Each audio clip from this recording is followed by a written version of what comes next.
MLA ఉన్నా ఏ MP ఉన్నా అది ఎవరిది కాదు, మైనార్టీలకు అందరికీ సంబంధించింది కాబట్టి అందరి హక్కు ఉంటుంది.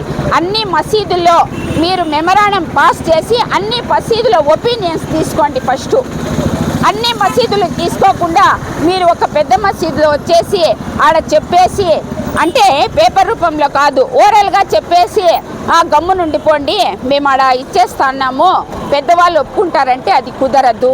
ఇంకా నేను అధికారులకి ఒక విన్నపం ఏమంటే, టౌన్ చుట్టూరు 100 ఎకరాల దాన్ని కొట్టేసినారన్నల్లో ఆక్యుపై చేసినారన్నల్లో మాకు అర్థం కాల. పెద్ద పెద్దోళ్ళంతా 100 ఎకరాలు ఆక్యుపై చేసేసినారు కదా, ఆ ల్యాండ్స్ని మీరు తీసుకోండి. కలెక్టర్ గారు మీకే విన్నపం ఇది.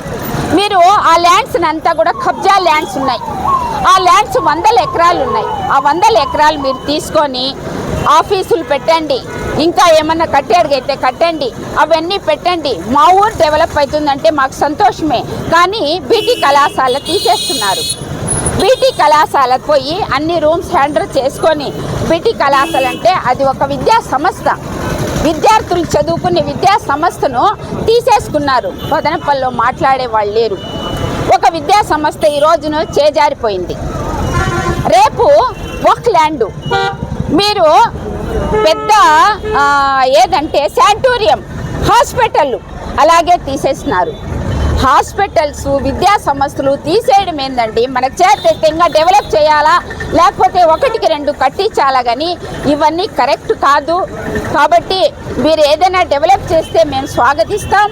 కానీ ఊరి చుట్టూరా ఉన్న కబ్జా ల్యాండ్ని ఫస్ట్ ఆక్యుపై చేయండి, ఆ తర్వాత దాంట్లో భవనాలను నిర్మించండి, ఆ తర్వాత ఆఫీసులు డెవలప్ చేయండి. మేము వద్దనము. కానీ మా వక్ ల్యాండ్లోకి మాత్రము దయచేసి మా విన్నపం, మీరు రావద్దండి, మీరెవ్వరే కానీ దాంట్లో ఎంటర్ కావద్దండి. మా వక్ ల్యాండ్ మాకే, మైనార్టీలకే ఉండాలా. ఒక కమ్యూనిటీ పర్పస్ అంటే మేము ఎక్కడా పోయి మళ్ళీ ఏమి చేసుకోలేం, ఎక్కడా పోయి ₹10 ఇచ్చి కొనుక్కోలేం. కాబట్టి మా వక్ ల్యాండ్ పైన రాకూడదని బదనపల్లిలో ఉండే మైనార్టీలకు అందరికీ కూడా నా ఇదే రిక్వెస్ట్.